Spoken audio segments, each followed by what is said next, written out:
The summer months passed, and the fields yielded a plentiful harvest. But Victor tells us that his eyes were insensible to the charms of nature. In this chapter, we see a young man so consumed by a single passion that he forgets the friends who are many miles absent. He becomes like a prisoner in his own cell, pale with study and emaciated with confinement. While the moon gazes on his midnight labors, Victor separates himself from all human sympathy to pursue a dizzy and dangerous path. Let us follow him into the solitude that will cost him everything. When I had attained the age of 17, my parents resolved that I should become a student at the University of Ingolstadt. I had hitherto attended the schools of Geneva, but my father thought it necessary for the completion of my education that I should be made acquainted with other customs than those of my native country. My departure was therefore fixed at an early date, but before the day resolved upon could arrive, the first misfortune of my life occurred. An omen, as it were, of my future misery. Elizabeth had caught the scarlet fever. Her illness was severe, and she was in the greatest danger. During her illness, many arguments had been urged to persuade my mother to refrain from attending upon her. She had at first yielded to our entreaties, but when she heard that the life of her favorite was menaced, she could no longer control her anxiety. She attended her sickbed, her watchful attention triumphed over the malignity of the distemper. Elizabeth was saved, but the consequences of this imprudence were fatal to her preserver. On the third day, my mother sickened. Her fever was accompanied by the most alarming symptoms, and the looks of her medical attendants prognosticated the worst event. On her deathbed, the fortitude and benignity of this best of women did not desert her. She joined the hands of Elizabeth and myself. "My children," she said, "my firmest hopes of future happiness were placed on the prospect of your union. This expectation will now be the consolation of your father. Elizabeth, my love, you must supply my place to my younger children. Alas, I regret that I am taken from you, and happy and beloved as I have been. Is it not hard to quit you all? But these are not thoughts befitting me. I will endeavor to resign myself cheerfully to death, and will indulge a hope of meeting you in another world." She died calmly, and her countenance expressed affection, even in death. I need not describe the feelings of those whose dearest ties are rent by that most irreparable evil, the void that presents itself to the soul, and the despair that is exhibited on the countenance. It is so long before the mind can persuade itself that she whom we saw every day, and whose very existence appeared a part of our own, can have departed for ever, that the brightness of a beloved eye can have been extinguished, and the sound of a voice so familiar and dear to the ear can be hushed, never more to be heard. These are the reflections of the first days. But when the lapse of time proves the reality of the evil, then the actual bitterness of grief commences. Yet from whom has not that rude hand rent away some dear connection? And why should I describe a sorrow which all have felt and must feel? The time at length arrives when grief is rather an indulgence than a necessity, and the smile that plays upon the lips, although it may be deemed a sacrilege, is not banished. My mother was dead, but we had still duties which we ought to perform. We must continue our course with the rest, and learn to think ourselves fortunate whilst one remains, whom the spoiler has not seized. My departure for Ingolstadt, which had been deferred by these events, was now again determined upon. I obtained from my father a respite of some weeks. It appeared to me sacrilege so soon to leave the repose, akin to death, of the house of mourning, and to rush into the thick of life. I was new to sorrow, but it did not the less alarm me. I was unwilling to quit the sight of those that remained to me, and above all, I desired to see my sweet Elizabeth in some degree consoled. She indeed veiled her grief, and strove to act the comforter to us all. She looked steadily on life, and assumed its duties with courage and zeal. She devoted herself to those whom she had been taught to call her uncle and cousins. Never was she so enchanting as at this time, when she recalled the sunshine of her smiles and spent them upon us. She forgot even her own regret in her endeavors to make us forget. The day of my departure at length arrived. Clerval spent the last evening with us. He had endeavored to persuade his father to permit him to accompany me and to become my fellow student, but in vain. His father was a narrow-minded trader and saw idleness and ruin in the aspirations and ambition of his son. Henry deeply felt the misfortune of being debarred from a liberal education. He said little, but when he spoke, I read in his kindling eye and in his animated glance a restrained but firm resolve, not to be chained to the miserable details of commerce. We sat late. We could not tear ourselves away from each other, nor persuade ourselves to say the word farewell. It was said, and we retired under the pretense of seeking repose, each fancying that the other was deceived.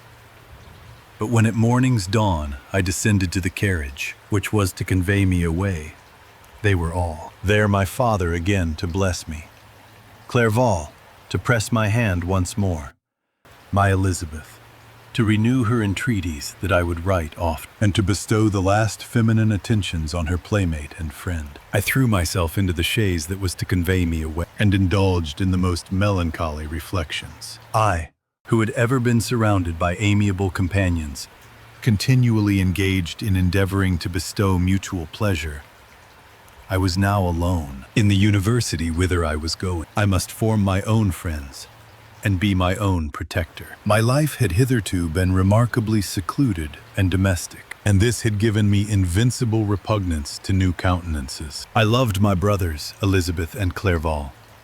These were old, familiar faces, but I believed myself totally unfitted for the company of strangers. Such were my reflections as I commenced my journey. But as I proceeded, my spirits and hopes rose. I ardently desired the acquisition of knowledge. I had often, when at home, thought it hard to remain during my youth, cooped up in one place, and had longed to enter the world and take my station among other human beings. Now my desires were complied with, and it would indeed have been folly to repent. I had sufficient leisure for these and many other reflections during my journey to Ingolstadt, which was long and fatiguing. At length, the high white steeple of the town met my eyes. I alighted and was conducted to my solitary apartment to spend the evening as I pleased. The next morning I delivered my letters of introduction and paid a visit to some of the principal professors. Chance, or rather the evil influence, the angel of destruction, which asserted omnipotent sway over me from the moment I turned. My reluctant steps from my father's door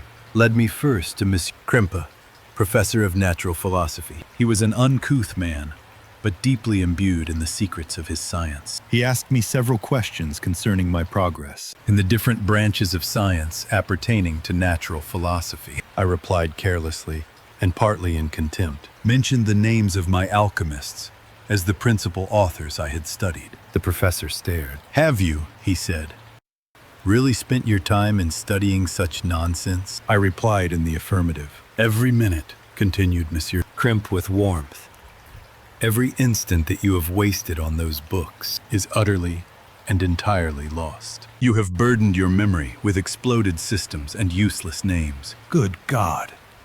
In what desert land have you lived, where no one was kind enough to inform you that these fancies, which you have so greedily imbibed, are 1,000 years old, and as musty as they are ancient? I little expected, in this enlightened and scientific age, to find a disciple of Albertus Magnus and Paracelsus. My dear sir, you must begin your studies entirely anew."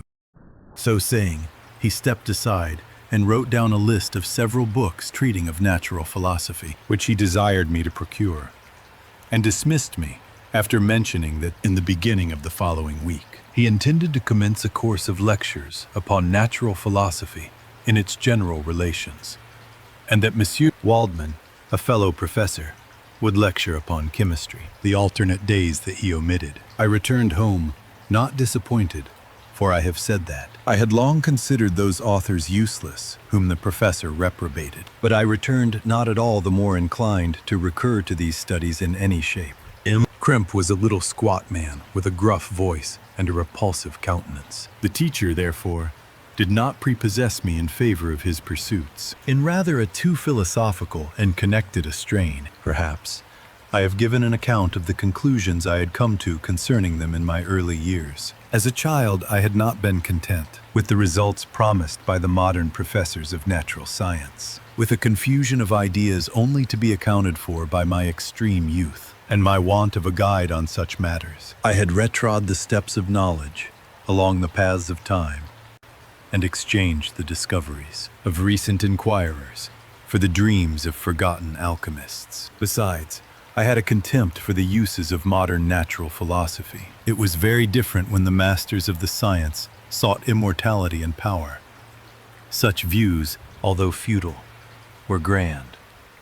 But now the scene was changed. The ambition of the inquirer seemed to limit itself to the annihilation of those visions on which my interest in science was chiefly founded. I was required to exchange chimeras of boundless grandeur for realities of little worth. Such were my reflections during the first 2 or 3 days of my residence at Ingolstadt, which were chiefly spent in becoming acquainted with the localities and the principal residents in my new abode. But as the ensuing week commenced, I thought of the information which Monsieur Kremp had given me concerning the lectures, and although I could not consent to go and hear that little conceited fellow deliver sentences out of a pulpit, I recollected what he had said of Monsieur Waldman, whom I had never seen, as he had hitherto been out of town. Partly from curiosity, and partly from idleness, I went into the lecturing room, which Monsieur Waldman entered shortly after. This professor was very unlike his colleague. He appeared about 50 years of age, but with an aspect expressive of the greatest benevolence. A few gray hairs covered his temples, but those at the back of his head